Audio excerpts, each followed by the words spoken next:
Assalamualaikum warahmatullahi wabarakatuh. Selamat pagi kepada dosen pembimbing yang telah menyaksikan proposal penelitian ini. Pertama-tama saya mengucapkan syukur kepada Allah Subhanahu wa Ta'ala karena rahmatnya saya bisa melaksanakan proposal online ini. Dan saya berterima kasih kepada dosen pembimbing saya, Ibu Dr. Handes Yuliana SPMSI, yang telah membimbing saya dalam menyusun proposal dari awal sampai akhirnya. Pada hari ini saya akan mempresentasikan seminar proposal saya yang berjudul Strategi Pengembangan Sarana Objek Wisata Pohon Seribu, Kabupaten Pasaman Barat. Nah, mengapa saya mengambil judul ini? Pastinya karena ada dilandasi oleh latar belakang yang menarik untuk diteliti.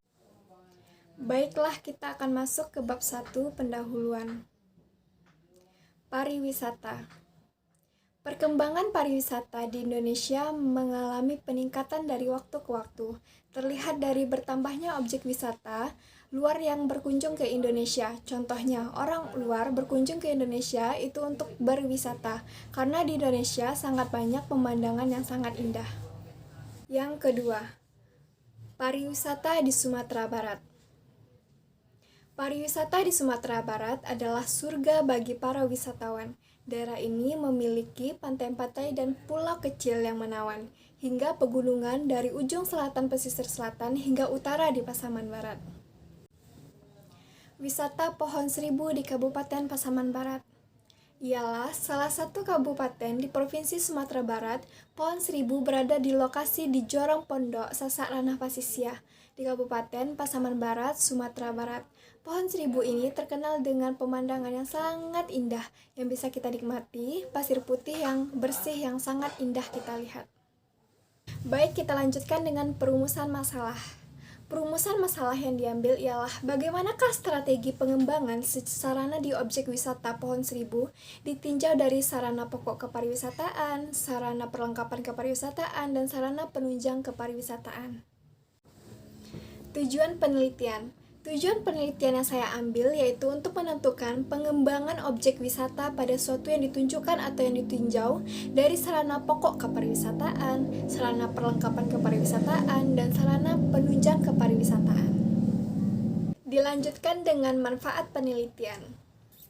Manfaat penelitian bagi perusahaan, yaitu penelitian ini bermanfaat sebagai informasi pertimbangan dalam menerapkan pengetapkan pengembangan yang akan digunakan dalam mengembangkan sarana yang ada di objek wisata. Bagi jurusan pariwisata. Bagi jurusan pariwisata, manfaatnya ialah dalam perhotelan Universitas Negeri Padang, diharapkan penelitian ini dapat berguna untuk menambah pengetahuan dan bahan pertimbangan sebagai informasi, terutama bagi mahasiswa yang akan mengadakan penelitian lebih rinci. Lanjut tentang strategi pengembangan Pohon Seribu Kabupaten Pasaman Barat. Selanjutnya, manfaat bagi penulis. Bagi penulis, manfaatnya ialah memenuhi tugas terstruktur. Dalam mata kuliah ini, penelitian pariwisata dan perhotelan, selain itu agar penulis mengetahui masalah-masalah nyata dan terdapat dalam mengembangkan pariwisata agar menjadi bahan pertimbangan dan perbandingan terhadap teori-teori yang diperoleh dalam perkuliahan. Selanjutnya, dilanjutkan dengan bab 2 tinjauan pustaka. Aspek-aspek teoritis yang terdapat di dalamnya yaitu: yang pertama, strategis pengembangan, yang kedua, analisis SWOT, yang ketiga, formulasi analisis SWOT, yang keempat, sarana objek wisata, dan yang kelima adalah objek wisata. Kita bahas satu persatu. Yang pertama, strategi pengembangan. Strategi pengembangan menurut Syagian yaitu menyatakan bahwa strategi adalah serangkaian keputusan dan tindakan mendasar yang dibuat oleh manajemen puncak dan diimplementasikan oleh seluruh jajaran suatu organisasi dalam rangka pencapaian tujuan organisasi tersebut. Yang kedua adalah analisis SWOT. Menurut Rangkuti, analisis SWOT adalah identifikasi berbagai faktor secara sistematis untuk merumuskan strategi. Analisis ini didasarkan pada logika yang dapat memaksimalkan kekuatan, peluang, kelemahan, dan ancaman. Selanjutnya yang ketiga, Formulasi analisis SWOT. Menurut Rangkuti, formulasi strategi disusun dengan menggunakan hasil analisis SWOT adalah dengan menggabungkan berbagai indikator yang terdapat dalam kekuatan, kelemahan, peluang, dan ancaman. Selanjutnya yang keempat, sarana objek wisata. Menurut Arjana, sarana wisata adalah semua bentuk benda, alat maupun teknologi yang dapat menunjang mempermudah kegiatan pengunjung selama dalam perjalanan dari daerah asal sampai daerah tujuan atau destinasi. Selanjutnya, menurut Yoeti, unsur pokok sarana wisata terdapat menjadi 3 bagian. Yang pertama, sarana pokok kepariwisataan. Yang kedua, sarana pelengkap kepariwisataan, dan yang ketiga, sarana penunjang kepariwisataan. Yang kelima adalah objek wisata. Menurut Ridwan, objek wisata ialah segala sesuatu yang memiliki keanekaragaman, kekayaan alam dan budaya, dan hasil buatan manusia yang menjadi sasaran atau tujuan kunjungan wisatawan. Baik, untuk objek wisata ini dikelompokkan menjadi 3 golongan, yaitu yang pertama objek wisata dan daya tarik wisata alam, yang kedua objek wisata dan daya tarik budaya, dan yang ketiga objek wisata dan daya tarik minat khusus. Lanjutkan dengan bab 3 metodologi penelitian. Yang pertama terdapat dalam teknik pengambilan sampel. Dalam penelitian ini menggunakan purposive sampling dan snowball sampling. Populasi dalam penelitian ini wisata luar yang berkunjung ke destinasi wisata Pohon Seribu. Selanjutnya ialah metode pengumpulan data. Yang pertama ialah data primer. Data primer adalah data yang saya peroleh secara langsung dari objek wisata tersebut dan objek yang saya teliti, dan teknik pengumpulannya melalui 3 cara, yaitu melalui wawancara, melalui observasi, dan yang ketiga melalui kuesioner atau angket. Sedangkan yang kedua, data sekunder.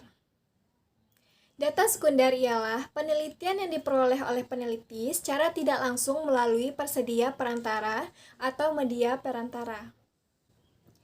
Selanjutnya adalah analisis data. Analisis data terbagi menjadi 3 bagian. Yang pertama adalah reduksi data. Yang kedua adalah penyajian data. Yang ketiga adalah penarikan kesimpulan. Baiklah, saya akan menjelaskan teknik analisis data menurut Sugiono. Yang pertama, reduksi data. Apakah reduksi data tersebut? Reduksi data adalah mereduksi data sama dengan merangkum. Memilih hal-hal fokus untuk memfokuskan pada hal-hal yang penting dan dicari tema serta polanya. Yang kedua adalah penyajian data. Penyajian data adalah setelah data itu direduksi, maka langkah selanjutnya adalah mendisplaykan data. Yang ketiga adalah penarikan kesimpulan. Apakah penarikan kesimpulan tersebut?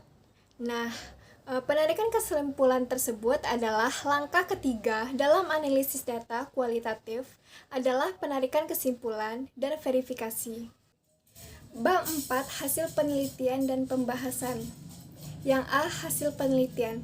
Temuan dalam penelitian dapat dibagi menjadi 2 jenis, yaitu yang pertama temuan umum bersifat menyeluruh, dan yang kedua temuan yang bersifat khusus tentang strategi pengembangan sarana di objek wisata Pohon Seribu.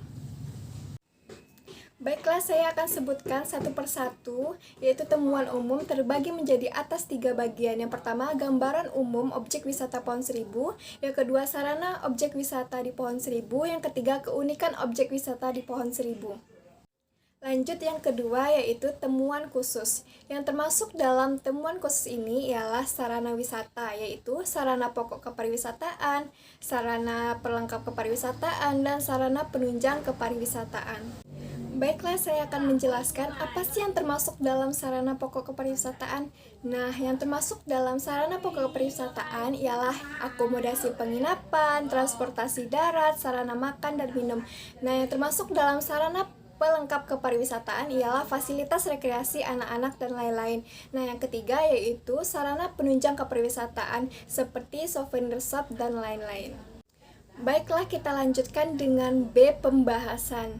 Berdasarkan hasil penelitian di lapangan dengan metode wawancara, observasi, dan dokumentasi, maka strategi yang dapat dilakukan untuk pengembangan sarana di objek wisata Pohon Seribu dapat berupa: yang pertama, analisis strategi pengembangan sarana di objek wisata Pohon Seribu. Yang kedua, formulasi strategi pengembangan sarana di objek wisata Pohon Seribu menggunakan matriks SWOT. Yang ketiga adalah perumusan strategi pengembangan sarana di objek wisata Pohon Seribu. Dilanjutkan dengan bab 5 penutup. A. Kesimpulan. Berdasarkan hasil penelitian dan pembahasan sebagaimana yang telah dikemukakan pada bab sebelumnya, maka dapat disimpulkan bahwa strategi pengembangan sarana di objek wisata Pohon Seribu adalah: yang pertama, faktor-faktor internal yang menjadi kekuatan dan kelemahan pengembangan sarana di objek wisata Pasaman Barat. A. Kekuatan. Kekuatan ini yaitu tersedianya potensi lahan yang bisa dikembangkan dan dimanfaatkan di objek wisata. Selanjutnya yaitu suasana di sekitar kawasan objek wisata yang indah dan asri. Selanjutnya banyak ragam kuliner tradisional yang bisa dikembangkan, kondisi infrastruktur yang sudah bagus.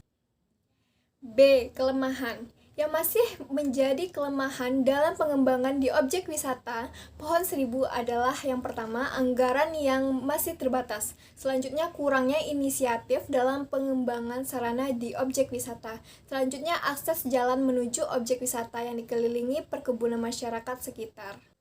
Yang kedua, faktor-faktor eksternal yang menjadi peluang dan ancaman pengembangan sarana di objek wisata Pohon Seribu. A. Peluang. Yang menjadi peluang dalam pengembangan sarana di objek wisata Pohon Seribu adalah adanya investor dari luar, dari pihak swasta yang ikut terlibat dalam pengembangan. Tersedianya sumber daya manusia di sekitar objek-objek wisata yang ramai mengunjungi objek wisata saat musim liburan. B. Ancaman. Adapun ancaman dalam pengembangan sarana di objek wisata Pasaman Barat adalah partisipasi masyarakat yang masih rendah untuk ikut berperan dalam pengembangan sarana objek wisata Pohon Seribu. Kunjungan wisatawan yang tidak merata, adanya persaingan antara masyarakat dari penyedia souvenir shop dalam memasarkan produknya jika disediakan. Yang ketiga, strategi pengembangan sarana di objek wisata Pohon Seribu. Adapun strateginya pengembangan sarana di objek wisata Pohon Seribu yaitu: mengembangkan sarana pokok kepariwisataan dengan melibatkan kontribusi dari masyarakat sekitar objek wisata Pohon Seribu, melakukan upaya promosi objek wisata melalui media website, meningkatkan keterampilan dan daya inovasi pelaku usaha wisata, dan lain-lainnya. B. Saran. Yang pertama, bagi pengelola objek wisata Pohon Seribu, diharapkan agar dapat bekerja sama dalam hal mengembangkan sarana di objek wisata Pohon Seribu, dan juga diharapkan penelitian menjadi masukan yang positif dan membawa pengaruh bagi objek wisata Pohon Seribu di Kabupaten Pasaman Barat. Yang kedua, bagi masyarakat, agar dapat meningkatkan peran dalam pengembangan sarana di objek wisata dan menjanjikan potensi-potensi yang dimiliki masyarakat setempat yang dapat dijadikan nilai tambah dari objek wisata Pohon Seribu. Yang ketiga, bagi jurusan pariwisata. Bagi jurusan pariwisata agar menjadi bahan untuk menambah wawasan dan ilmu pengetahuan serta menjadi informasi yang memadai khususnya bagi pihak yang terkait dan menjadi bahan atau sumber pembelajaran. Yang keempat, bagi peneliti. Bagi peneliti selanjutnya diharapkan dapat melanjutkan penelitian mengenal pengelolaan sarana di objek wisata Pohon Seribu dan dapat menjadi dasar penelitian kelanjutan.